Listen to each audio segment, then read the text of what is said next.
Good day everyone, God is good all the time God is good. Guys, once again, this is Winfred Dupus Pus, ang lagi nagsasabing, anumang hirap ang pagdaanan natin dito sa mundo, mananatili mabuti ang Diyos. Guys, ikutan lang natin tong 2027 X-Force GLX Automatic. Ngayon guys papasalamat muna ako kay Daisy. Kasi siya naka-duty sa showroom, siya yung may hawak ng camera. Ayan, thank you Daisy. Salamat. Ay nga pala si Daisy. Ayan, thank you Daisy, salamat. Noyain. Ito guys, yan. Guys, ikutan natin Ito yung bago namin na, actually hindi, yung X-Force kasi, 2025 yan ni-release. Yung itsura ni Destinator, yan. Ito guys Yun no, yung itsura ni Destinator, yan. Yan guys. Mapapansin niyo yung mukha niya, nanggaling kay X-Force yan. Yan. Nanggaling kay X-Force yung mukha niyan. Ngayon guys, kasi meron kaming bagong model. Dati kasi, si X-Force, GT saka GLS lang. Ngayon kasi, meron na siyang tinatawag natin na GLX model. Yan guys, ito yung pinaka-base model. Guys, 23,000 cash, 23,000 monthly lang nito. Sobrang sulit nito guys. Isipin mo guys, naka-subcompact SUV ka na. 23,000 monthly. Tingnan nyo guys yung honeycomb. Yan, di ba? Guys, nag-originate ang honeycomb kay expander. Tapos, syempre, yung expander cross namin, yun lang yung naka-honeycomb na front grille design. Ito guys base model to pero naka-honeycomb front grille design.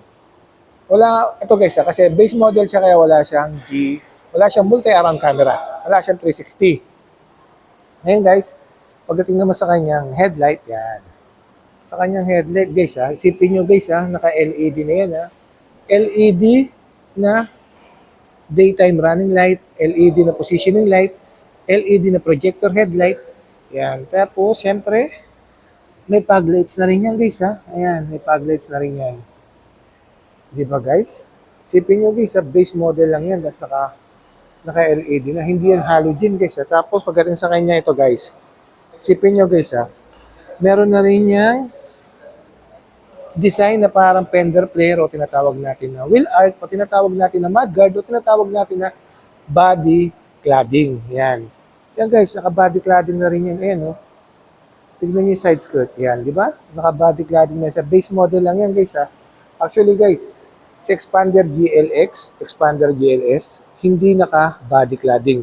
Ang naka-body cladding namin is yung top of the line na si Expander Cross. Tapos guys, isipin yan. Pagdating naman sa kanyang mugs guys Actually guys, ito kasi 17 inches lang siya. Si GLS kasi saka si GT na X-Force natin, ano na yun guys, 18 inches na yung mugs. Ito kasi 17 lang. Yan guys pero guys disc brake sa harap tapos disc brake din ang likuran niyan. Parehas yan, naka-disc brake. Tapos guys, tuloy na tayo rito sa likod. Dito naman sa likuran niya guys, ayan, mapapansin nyo guys, equip na yan guys ng spoiler. Yan, naka-spoiler na yan guys. Built-in yan guys, hindi yan kinakabit. Built-in yan, tapos meron ng LED na high mount stop light. High mount stop lamp o tinatawag natin na third brake light. Tapos syempre naka T-shape taillight din yan na LED. Yan. Syempre combination ng LED and then ng bulb type. Tapos guys may reverse camera yan Guys, base model lang to pero yan may reverse camera. And guys tapos meron 4-eye sensor sa likuran. Guys, itong unit na to X-Force GLX Automatic. Ang down payment nito guys, nasa 35,000 lang. Tapos ang monthly niya guys is 23,000 monthly. Ayan guys equip na rin siya ng LED turning signal light. Ayan guys, naka-LED na rin yan. Ayan. Pasok tayo sa loob. Tapos dito naman guys, sa kanyang driver side. Yan. Driver side guys Itong armrest, leather to. Tapos ito medyo plastic. Yan. Siyempre, central locking. Tapos yung window lock. Tapos ito yung control ng window.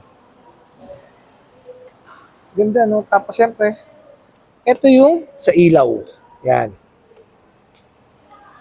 Tapos, pasok tayo sa loob guys Infotainment system niya guys Yan. Si GLS kasi saka si GT 12.3. Ito kasi guys 8 inches pero touchscreen monitor na yan. Naka-smartphone link display audio na rin yan. Apple CarPlay and then Android Auto na yan. Tapos sa kanyang aircon system, syempre single zone auto climate control. Meron naman siyang max cool. Yan guys, may max cool yan. Yung max cool guys, kapag ka nakapark ka sa mainit, pindutin mo lang yan, malamig na kagad yan. Tapos syempre guys meron itong drive mode. Isipin mo guys 23,000 monthly, meron ng drive mode. Meron yung 4 types of drive mode. Yun. Syempre yung drive mode natin yung normal, tapos wet, tapos kapag yung mud, tapos syempre yung tarmac, yun yung yun yung mga drive mode natin. Tapos syempre equip din yan ng overdrive. Ayan guys. Overdrive just in case na paahon o meron tayong, alam yun, meron tayong kailangan ng lagpasan o may sasakyan natin sa unahan, overtake natin yan. Overdrive yan guys. Pipindutin mo lang yan para mas lumakas yung hatak. Tapos syempre equip ng electronic parking brake with brake auto hold. Tapos syempre seat material. Fabric lang naman seat material. Pero kahit na guys, pwede na to, maganda na to. Guys dito naman si steering wheel. Yan guys steering wheel ganda na rin yung steering wheel 3-spoke leather up to guys Actually hindi naman urethane to para naman leather. Tama. Tilt and telescopic adjustment na rin yan. Tilt and telescopic adjustment yan guys forward, backward, tapos ayan. Tilt and telescopic adjustment. Dito sa kaliwa yung audio control, tapos dito yung control nyo sa multi-information display. Tapos dito sa kanan, syempre, voice command, yung answering call, and then yung down call with the Bluetooth connectivity. Tapos, syempre, sa kanyang multi-information display, digital and analog. Ganda, no? Guys, pakita ko lang to, Etong nasa ilalim. Yan, guys, sobrang ano yan. Ayan yung sobrang laking tulong yan sa mga nagda-drives. Yung mga, alam nyo, guys, sa init ng Pilipinas, lalo pag long drive, napakainit sa paa. Mas nakaka-relax pa dahil meron na aircon vent. Yan, di ba ang ganda? Meron na siya aircon vent. Yan guys, ito yung front ng X-Force GLX automatic. Tapos dito sa loob, dito second row, ayan guys, merong aircon vent dito. Tapos merong charging area yan dyan. That's it guys, di ba? Isofix, tapos seat belt. Yan guys, tignan nyo gaano kaluwag. Luwag ng likod. Sobrang luwag, no? Sobrang ganda. Ulitin ko lang guys Guys, ang promo nito ngayon guys 35,000 cash out. Siyempre, subject for bank approval. Kung ano yung banko mag-approve sa atin, kung ma-approve tayo ng 20%, yun yung down payment natin. Tapos yung monthly niya, 23,000. Tapos syempre, meron tayong freebies, yung binibigay ko lagi, yung Bosch Europa horn sa kanyang busina, tapos deep dish matting sa kanyang matting, tapos rain visor sa gilid, dagdag sporty look sa kapag umuulan. Tapos meron din tayong dash camera na nilalagay sa windshield. Yun yung mga previous natin. Kaya guys sa mga just feel free to inquire po. Madali lang po ako sa nandiyan po yung contact link ko with my contact number. Once again, this is Winfred Dipos po ang lagi nagsasabi ano mang hirap ang pagdaanan natin dito sa mundo.